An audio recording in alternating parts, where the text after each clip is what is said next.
विमल बहुत परेशान था। उसे समझ में नहीं आ रहा था कि वो इस परिस्थिति से कैसे निपटे। वो अपनी माँ को बहुत चाहता था, किंतु उसकी पत्नी और बच्चे उसकी माँ से बहुत दूर भागते थे, क्योंकि उसकी माँ की एक आँख नहीं थी, साथ ही उसकी कमर भी 90 अंश पर झुकी थी। वैसे वह अपना काम सब खुद कर लेती है, किंतु फिर भी वो उसकी पत्नी और बच्चों के लिए हमेशा खटकती रहती थी। कृपया वीडियो पसंद आए तो चैनल को लाइक, सब्सक्राइब और शेयर कीजिए। दादी, आप ऊपर के कमरे में जाओ, मेरे दोस्त आ रहे हैं, विमल के बेटे अखिल ने बड़े बेरुखी स्वर में बोला।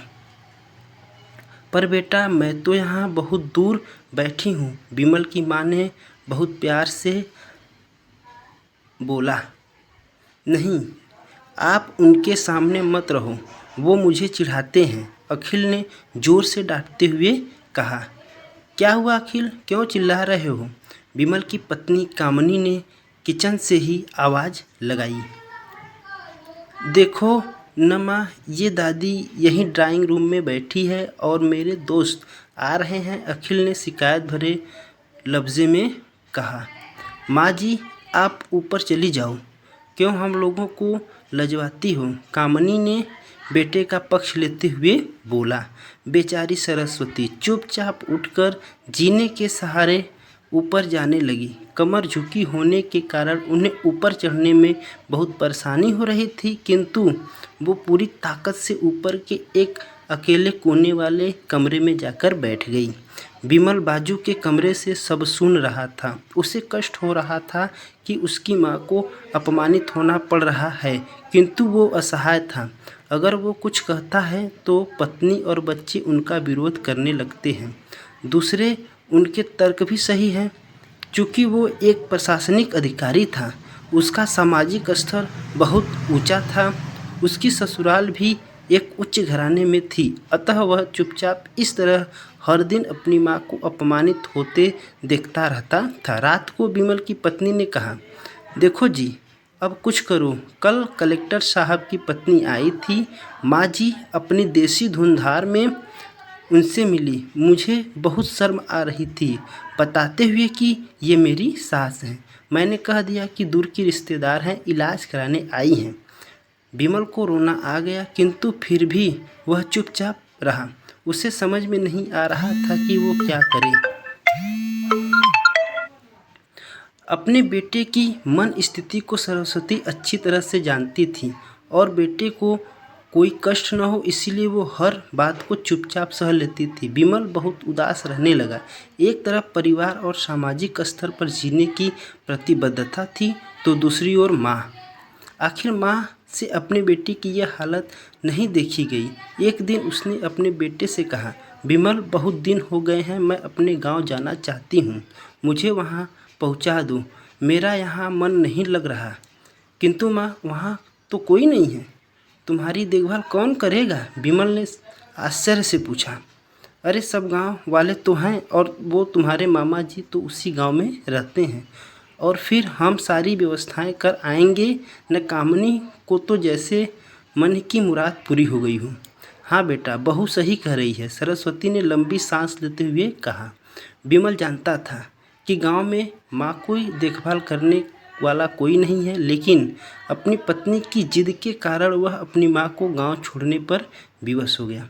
माँ को गांव छोड़कर आते वक्त उसे रोना आ रहा था तथा अपनी बेबसी पर गुस्सा भी आ रहा था कि परिवार, पत्नी और समाज ने उनके इन मनोभावों को दबा दिया था, और वो सुकून सा महसूस करने लगा। कुछ दिनों के बाद उसके चाचा, जो अमेरिका में रहते थे, आने वाले थे। जब विमल बहुत छोटा था, उसके पिताजी जीवित थे, तब वो भारत आए थे, और उनके बाद वो अब भारत आने वाले थे। पूरा परिवार और आस पड़ोस बहुत उत्साहित था। अमेरिका से विमल के डॉक्टर चाचा आ रहे थे। डॉक्टर रमेश ने जैसे ही घर में कदम रखा, सबने मिलकर बहुत उत्साह से उनका स्वागत किया। क्यों विमल, भाभी नहीं दिख रही, कहाँ हैं? डॉक्टर रमेश ने उत्साहित होकर पूछा। जी, वो गांव में रहती हैं, यहाँ उनका मन नहीं लग रहा था, कामनी ने सपाट लहरों में उत्तर दिया। डॉक्टर रमेश ने विमल की ओर देखा तो विमल ने अपनी आंखें झुका ली। डॉक्टर रमेश सब समझ गए। बोले, कल हम भाभी से मिलने गांव चलेंगे, सभी लोग साथ में। दूसरे दिन सभी लोग गांव के घर में पहुंचे। देखा कि सरस्वती को बहुत तेज बुखार है और वो पलंग पर असहाय पड़ी है। डॉक्टर रमेश दौड़कर सरस्वती के पास गए, उनके पैर छूकर रोने लगे। सरस्वती की ये हालत उनकी कल्पना से परे थी। वाह बेटा विमल, तूने तो नाम उजागर कर दिया। अपनी माँ की ये हालत देखकर तुझे तो शर्म भी नहीं आ रही होगी। डॉक्टर रमेश ने विमल को लगभग डांटते हुए कहा। नहीं देवर जी, विमल का कोई दोष नहीं है, मैं खुद गांव में आई थी। सरस्वती ने अपने बेटे का बचाव किया। कृपया वीडियो पसंद आए तो चैनल को लाइक, सब्सक्राइब और शेयर कीजिए। मुझे सब पता चल गया। भाभी आप चुप रहो।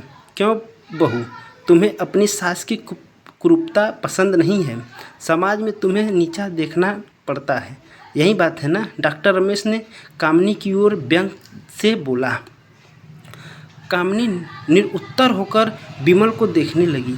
आज तुम जिस सामाजिक स्तर पर हो वो इन्हीं के संघर्षों की देन है। और बेटा विमल, तुम्हें शायद मालूम न हो कि बचपन में जब तुम 1 साल के थे तब छत से नीचे गिरने के कारण तुम्हारी एक आंख फूट गई और तुम्हारी रीढ़ की हड्डी में भी समस्या थी। तब तुम्हारी इस कुरूप माँ ने अपनी एक आंख और बोन मैरो तुम्हें देकर इतना सुंदर स्वरूप दिया था।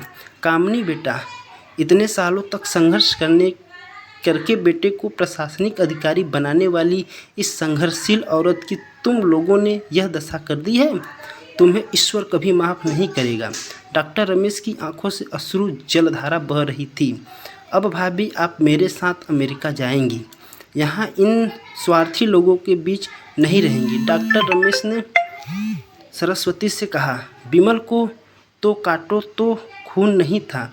डॉक्टर रमेश जो उनके चाचा थे, उन्होंने जो राज बताया उसके बाद तो विमल को यही लग रहा था कि उससे ज़्यादा पापी इंसान इस दुनिया में और कोई नहीं है। वह दौड़ता गया और माँ सरस्वती के कदमों से लिपट गया। माँ, मेरा अपराध अक्षम्य है। मैं जानबूझकर चुप्पी साधे रहा, आपका अपमान करवाता रहा।